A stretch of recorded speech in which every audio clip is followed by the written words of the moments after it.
Okay, so this is the third part in this series. We're looking at this job being done. In the first video, we saw the whole job being done in time lapse. Then the last video, part 2, we saw the first section being done, and we looked at the tools and techniques. Now in this video, we're going to be looking at a similar section, the other half of the front of the building being cleaned. But this time, rather than the tools and the techniques, I'd like to talk about pricing and efficiency. A word about pricing, just a principle that applies to many things, I guess, is that something is worth what somebody is willing to pay for it. That really is what value is about. So there's no set rules on pricing. If you look at the pictures of this whole job, I'm sure you'd agree that the client would be prepared to pay more than a typical hourly wage of 1 hour.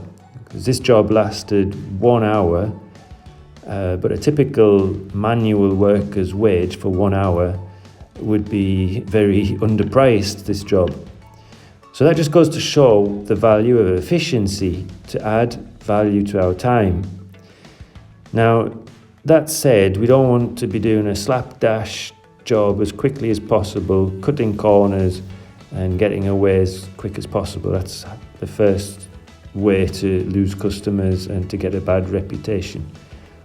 What we do want to be doing is working methodically, efficiently, and constantly improving our skills so that the time it takes to do a good job reduces. And that means that obviously you can get more jobs done in that same amount of time.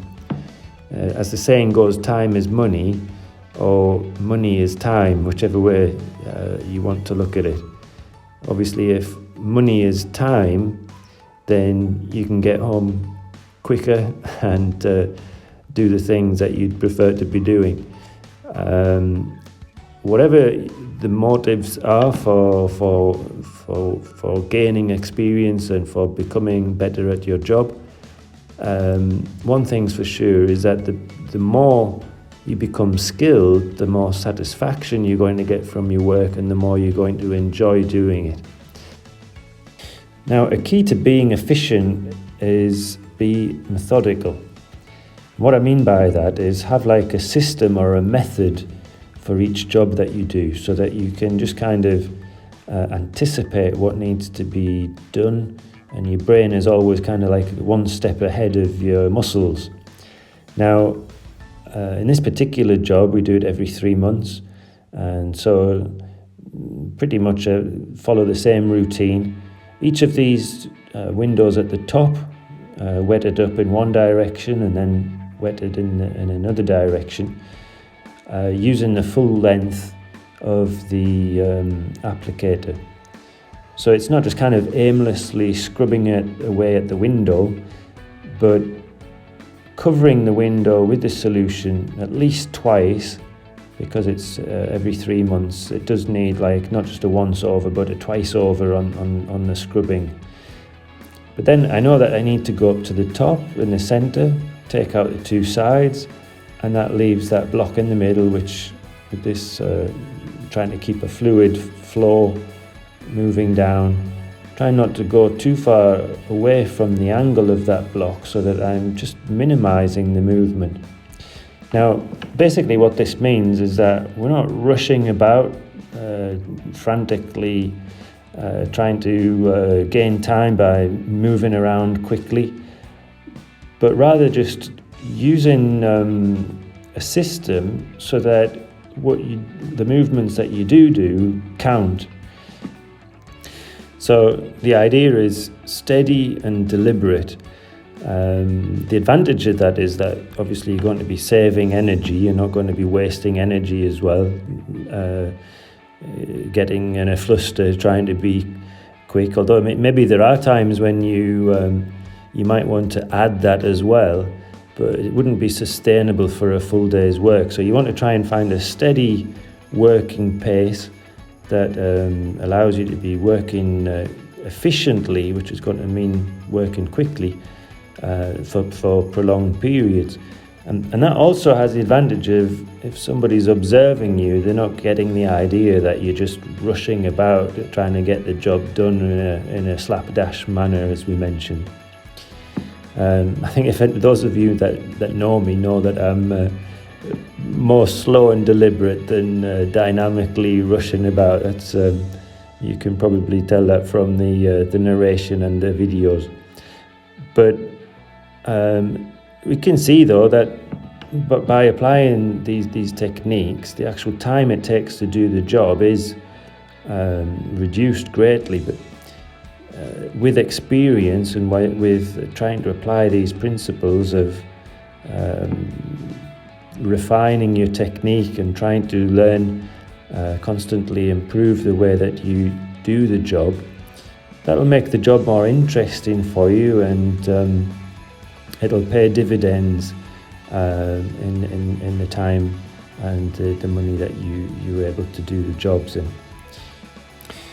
Obviously, the tools that you use also have an effect on how efficient that you'll be. So changing the rubber very often, remember that you can turn it around as well, so you can use both sides, but having a new rubber, or at least a rubber that's not months old, but rather days or maximum weeks old, then you're going to find that the water is going to be taken away much easier. The rubber will glide on the window easier. So these are all things that are worth considering. And these tools here, which have two tools in one, multi-tools, the Moerman Excelerator or the Wagtail system, these are really excellent tools for improving your efficiency. Not having to take the time to switch tools and being able to blade off immediately after having wetted the window. Now, for the lower part of the window, we again, it's time and motion economy, so it's good to keep on top of the frame. So as you can see here, basically what I'm doing is wiping down the frame while I'm pre-washing the window. So I'm getting the detergent to work in the time that I've took to clean the actual frames. So that's already been breaking down a bit of the dirt, and it's already cooled down the window, and if it was a sunny day. And so by using both hands, that does also increase the efficiency and reduce the time of the job. So we speed up this one in the middle. But now we'll look at the same thing again slowly. So what we're doing here is basically pre-washing with the left and washing the frame in the right. And you can see I'm making wide strokes so that I've pretty much done half of the window. Switch hands in the middle. So now I'm pre-washing with the right and with the left going down the frame there. Stoop down once, so as I'm going down, washing, and back up, washing. And now we're going to be wetting again, but this time we're using the blade of the squeegee blade to take off the dirt as well. So the whole window is pretty much getting washed twice. I'm using that same system again of cutting down the mountain, so down the sides, and then those sweeping rainbow-shaped passes to lower that mountain of soap and bring it down to the bottom. And with this Wagtail pivot, power pivot, you can really turn it wide without leaving the marks. So it's a recommended tool for using if you want to do wide turns and use the full width of the blade. Now this section, as you can see, is made up of more narrow windows, long narrow strips, and I haven't changed equipment, as you may have noticed. Technically, it would be better to do these with a shorter squeegee blade and a shorter mop, I guess, as well. These are 45 centimeters or 18-inch tools, And that means that instead of fanning, what I'm doing, as you can see here, is like kind of doing like a letter N technique, going straight down one side, diagonally back up to the top, to the other corner and back down again.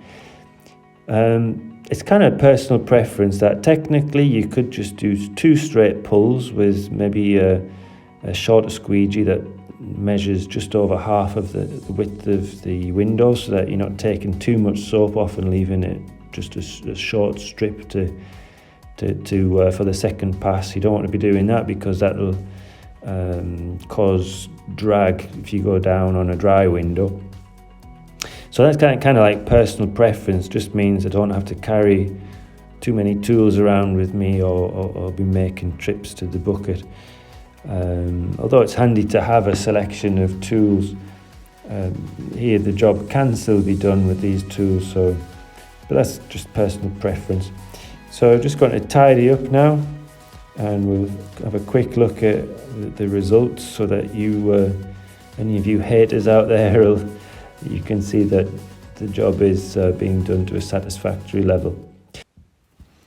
Okay, so thank you for watching. Hopefully you've enjoyed the video, maybe picked up some little tips. And if you haven't already done so, please visit our website, Windowz, that's Windowz with a Z.it. And remember, love your job.